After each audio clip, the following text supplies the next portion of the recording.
नमस्कार, जी मध्य प्रदेश छत्तीसगढ़ देख रहे हैं आप। मैं हूं अवधेश कुमार। आपकी आवाज की शुरुआत करते हैं और आपकी आवाज में आज हम बात करेंगे नक्सलवाद की और उसके बाद जो आंदोलन चल रहा है उसको लेकर लगातार उठ रहे विवादों की। बस्तर में चल रहे उस नक्सल ऑपरेशन की जिसमें आजकल एक अजीब सा मोड़ आ गया है। हालात ऐसे हैं कि रणनीतियों और उपलब्धियों के बजाय आरोप प्रत्यारोप चर्चा के केंद्र में है।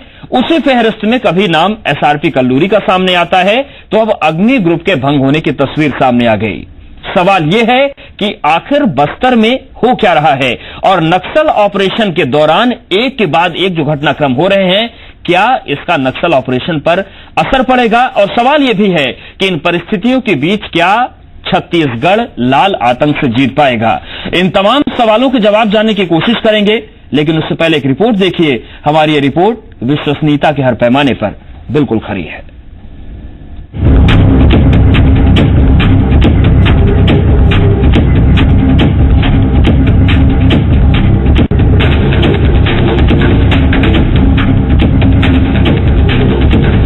नक्सलवाद से बेबस बस्तर को लाल आतंक से मुक्त करके बुलंद बनाने की कोशिशों में लगभग 10 महीने पहले अग्नि नाम की ये तस्वीरें बस्तर की सड़कों पर अपने अलग अंदाज में सामने आई थी।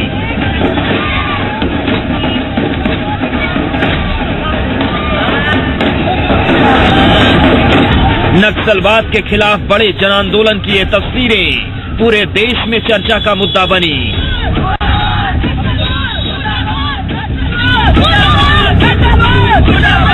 लेकिन 10 महीने के बाद जन आंदोलन की वो अग्नि बुझ चुकी है और वो आंदोलन भी बुझ चुका है जिसमें बस्तर के दर्जनों संगठनों का संगम लाल आतंक को डंके की चोट पर ललकार रहा था।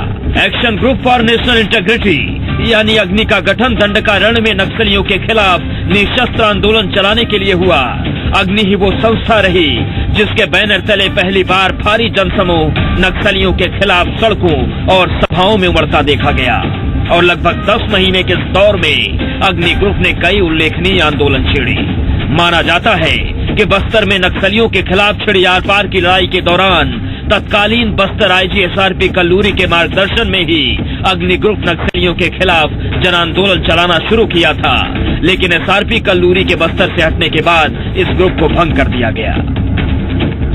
आवाज उठाते हैं तो उन आवाजों को गलत ढंग से पेश करके हमारी जो सेनाएं लड़ रही हैं, हमारी जो फोर्सेस लड़ रही हैं, हमारे जो अधिकारी लड़ रहे हैं, उनके खिलाफ इस्तेमाल कर रहे हैं। और तो हमने सोचा कि जो उद्देश्य हमारा है इसके बिल्कुल विपरीत हो रहा है, तो ऐसे में तो हम 100 अग्नि कुर्बान कर देंगे। हालांकि सच ये भी है कि अग्नि पर कई बार अराजक होने के आरोप लगे। इससे पहले भी अग्नि से जुड़े लोगों ने ही नक्सलियों के खिलाफ सामाजिक एकता मंच नाम की संस्था बनाई थी।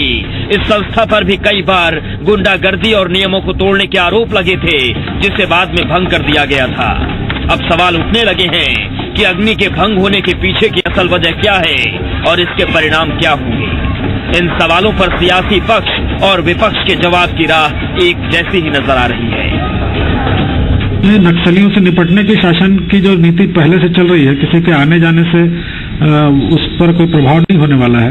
लेकिन किसी भी संस्था का गठन करना, किसी को भंग करना, ये संस्था के जो जिम्मेदार पदाधिकारी होते हैं उनके अधिकार क्षेत्र की बात होती है। वो संगठन ना तो सरकार के द्वारा संचालित था, न किसी प्रकार से उस पर सरकार की कोई लगाम थी। अग्नि संस्था जब से इसका गठन हुआ तब से विवादों में थी।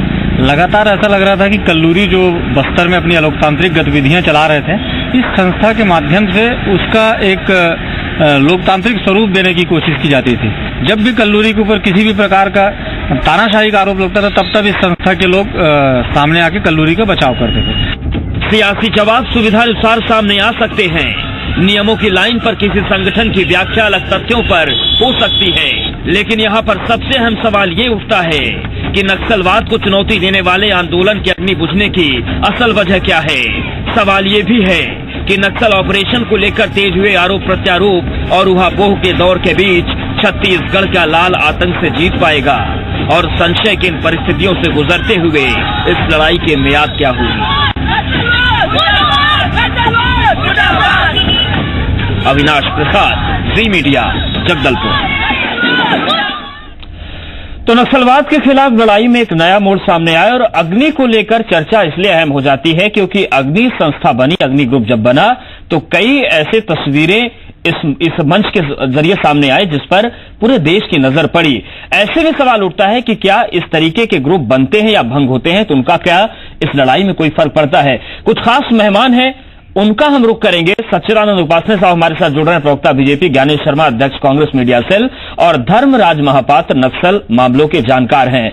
आप तीनों मेहमानों को बहुत स्वागत है। उपासने साहब, सबसे पहले आपके पास आना चाहेंगे। लोकतंत्र में जनमत का बहुत बड़ा असर होता है। अगर जनता सड़कों पर उतरती है तो उसका बड़े परिणाम उसके सकारात्मक भी हो सकते हैं, नकारात्मक भी हो सकते हैं। अग्नि ग्रुप ने जो कुछ किया, जिस तरीके से जनसमूह नक्सलियों के खिलाफ सड़कों पर उतरा, वो भी तस्वीर पूरे देश ने देखी। क्या ऐसे ग्रुप का बनना या भंग हो जाना, इनका कोई फर्क नहीं पड़ता? नहीं, देखिए, जनभावनाएं स्थायी होती हैं। उन जनभावनाओं को भुनाने के प्रयास होते हैं जी, और वो प्रयास एक जब लोगों ने भांप लिया, कुछ लोगों ने, कि भाई इस भावनाओं को कद्र करके कोई संस्था उनको जोड़ ले, और उसको जोड़कर उन्होंने जो है उस जनभावनाओं का और फायदा उठाया। एक बड़ी संख्या जो है वो एकत्र करके अग्नि के नाम से उन लोगों ने, और मैं उसका समर्थन करता हूं कि बहुत अच्छी पहल उन लोगों ने उन जनभावनाओं की। लेकिन यदि इसको स्थायित्व प्रदान किया जाता तो वो और ज्यादा जो है ठीक होता, बनिस्बत इसके कि किसी कारणों से उन कारणों को उजागर किए बिना और अचानक उसको भंग कर देना।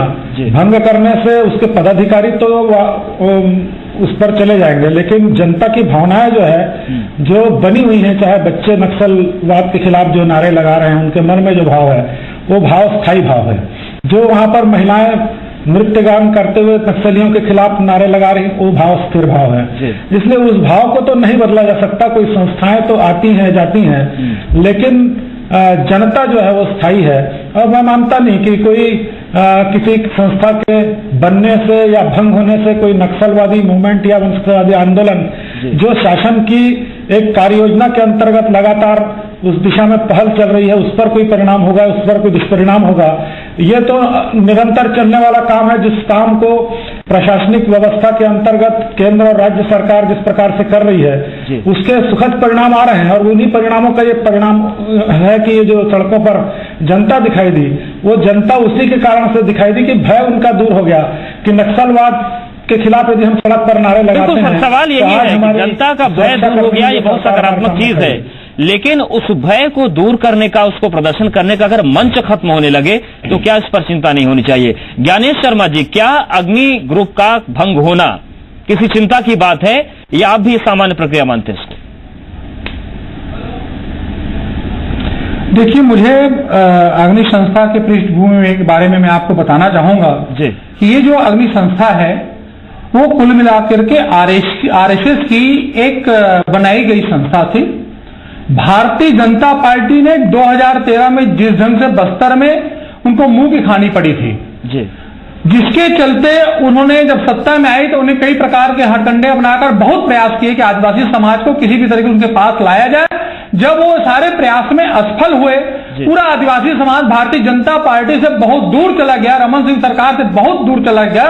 तो एक नए हथकंडे के तहत अग्नि संस्था के निर्माण कल्लूरी जैसे अधिकारियों के मार्फत एक गुप्त एजेंडे के तहत 2018 की केवल तैयारी को ध्यान में रख करके ये सारे लोग उस एजेंडे के तहत काम कर रहे थे। सर, लेकिन ये बताइए कि अगर कोई मंच बनता है नक्सलियों के खिलाफ, वो मोर्चा खोल रहा है, इतना बड़ा जनसमूह नक्सलियों के खिलाफ पहली बार निडर होकर सड़क पर आ रहा है, तो फिर किसी का भी बनाया संगठन हो, क्या उसका विरोध करेंगे?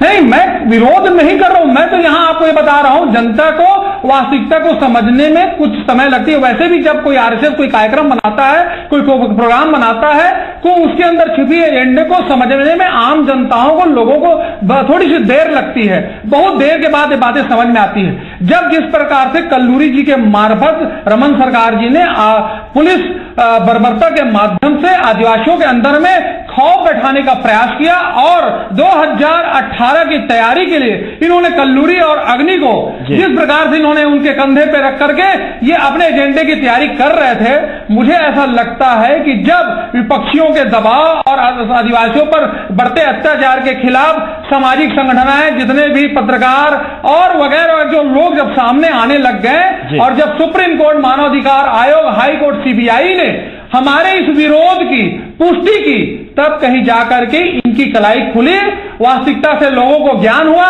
और डर और भय कहीं ये लोग कटघरे में न खड़ा हो जाए इस सोच के तहत राज्य सरकार ने कल्लूरी जी को मजबूरीवश वहां से हटाया और कल्लूरी के द्वारा बनाया गया अग्नि संस्थान, क्योंकि दोनों आरएसएस के एजेंडे में काम कर रहे थे, अग्नि को भी ऐसा लगने लगा कि अब हमारा अस्तित्व भी हो ज्यादा दिन अब बस्तर में नहीं चलने वाला है, हमारी पोल पट्टी, हमारी वास्तविकता को बस्तर के लोग और पूरी छत्तीसगढ़ राज्य और देश की दुनिया के लोग जान चुके हैं। इस डर और भय के बहाने कल्लूरी की नाम के आड़े लेकर के इन्होंने अग्नि संस्था को भंग किया है। मुझे महापात्रा साहब आपके पास आना चाहेंगे। अग्नि संस्था ने जिस तरीके से जनता को इकट्ठा किया, किसी का भी बनाया हुआ ग्रुप रहा हो, लेकिन आप नक्सल मामलों के जानकार हैं, चीजों को बेहतर समझते हैं, क्या था अग्नि ग्रुप? ये एजेंडा था किसी पार्टी का, किसी दल का, किसी संगठन का, या फिर वाकई कुछ सकारात्मक चीजें हो रही थी जो चलती रहनी चाहिए थी?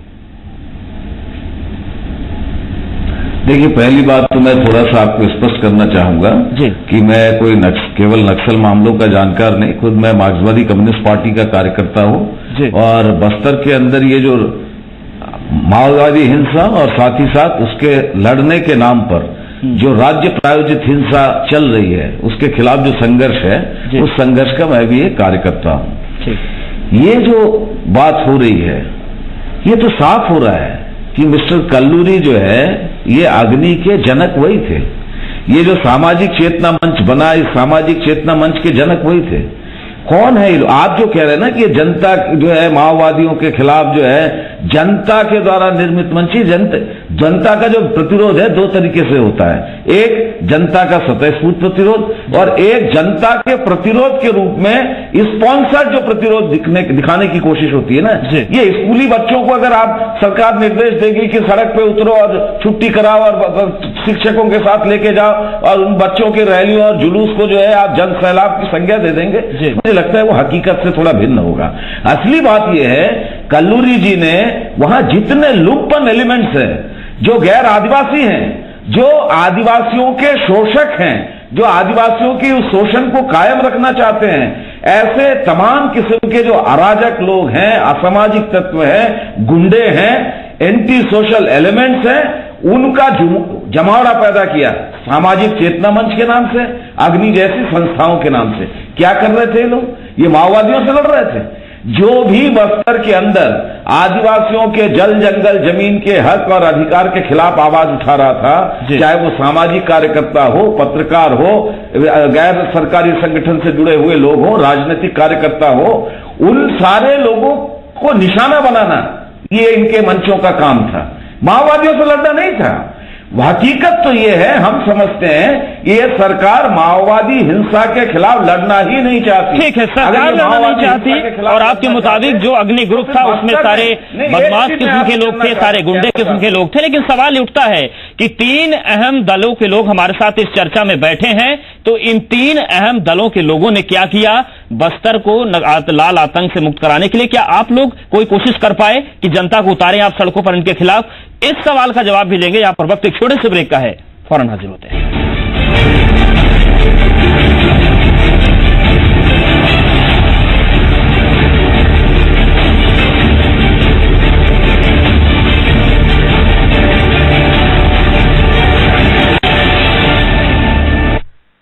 प्रायोजक हैं Vivo V 5.20 MP perfect selfie camera.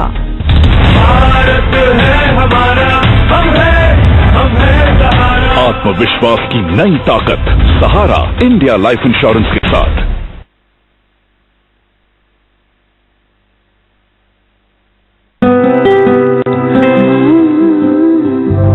मलमल की थी नरमी, था सोने सा निखार, कभी थी ऐसी त्वचा, आज है त्वचा के निखार को चुराया है केमिकल्स और अननेचुरल ब्यूटी प्रोडक्ट्स ने। तभी तो प्रकृति के अपार भंडार से हम खोज कर लाए हैं Patanjali aloe vera gel, beauty cream, anti wrinkle cream, sunscreen, face pack and scrub, face wash, moisturising cream और body lotion. Thank you Patanjali. बुलंद सोच इरादों को हकीकत में बदलने का हौसला रखती है और इसी बुलंद सोच को आकार देता है JK Lakshmi pro plus cement. India, अब सोच करो बुलंद।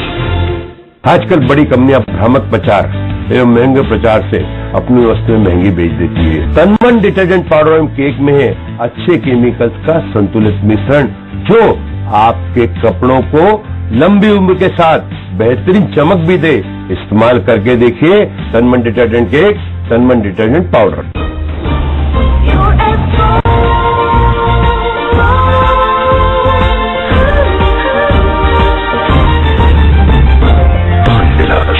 शौक बड़ी चीज है।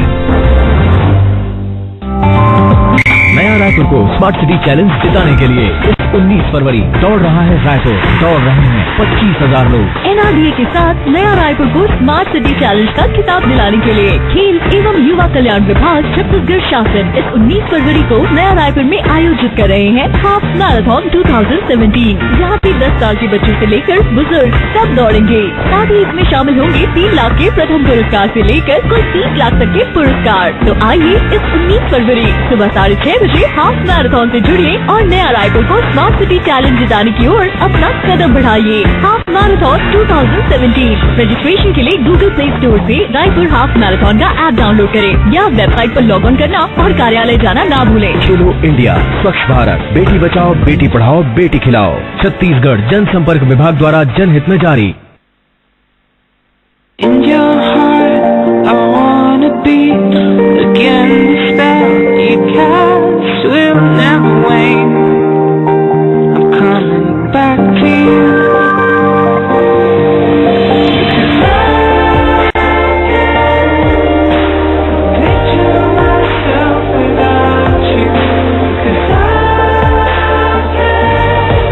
Vivo V5 Plus with 20 megapixel dual front camera. Vivo camera and music.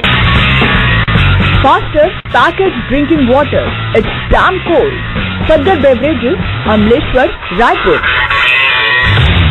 आजकल बड़ी कंपनियां भ्रामक प्रचार एवं महंगे प्रचार से अपनी वस्तुएं महंगी बेच देती है। तनमन डिटर्जेंट पाउडर एवं केक में है अच्छे केमिकल्स का संतुलित मिश्रण जो आपके कपड़ों को लंबी उम्र के साथ बेहतरीन चमक भी दे। इस्तेमाल करके देखिए तनमन डिटर्जेंट केक, तनमन डिटर्जेंट पाउडर।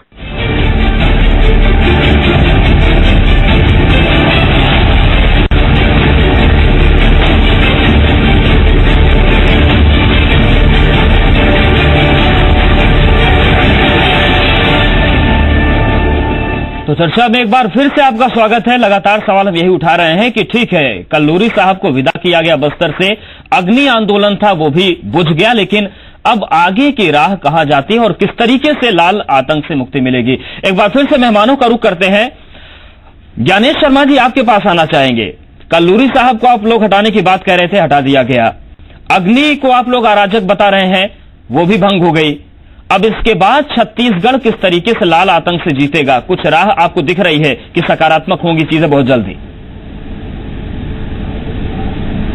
देखिए, ये सरकार की इच्छा शक्ति पर निर्भर करता है कि नक्सली अभियान को वहां के आदिवासी समाज को विश्वास में लेकर के इस समस्या का समाधान करने की आवश्यकता है। विपक्ष को विश्वास में लेकर के सामाजिक कार्यकर्ताओं को जो उस क्षेत्र में लगातार काम कर रहे हैं, इस गतिविधियों को लेकर के, उनकी सारी अनुभव को लेकर के, इन सारे उनको इकट्ठा करके उनको साथ लेकर इस अभियान को खत्म करने की आवश्यकता है, चलाने की आवश्यकता है।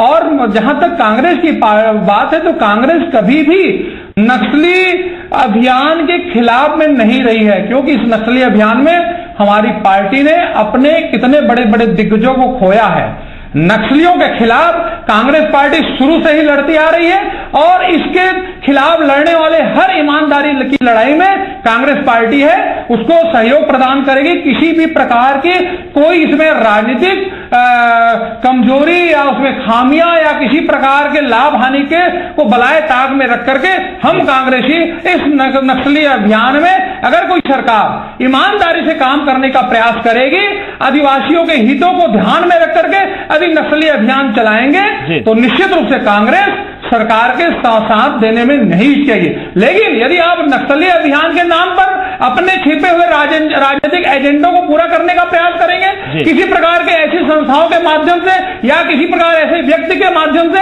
आप लोग बर्दाश्त नहीं करेंगे। सच्चिदानंद जी आपके पास आना चाहेंगे, वक्त बहुत कम है, छोटा सा जवाब चाहेंगे।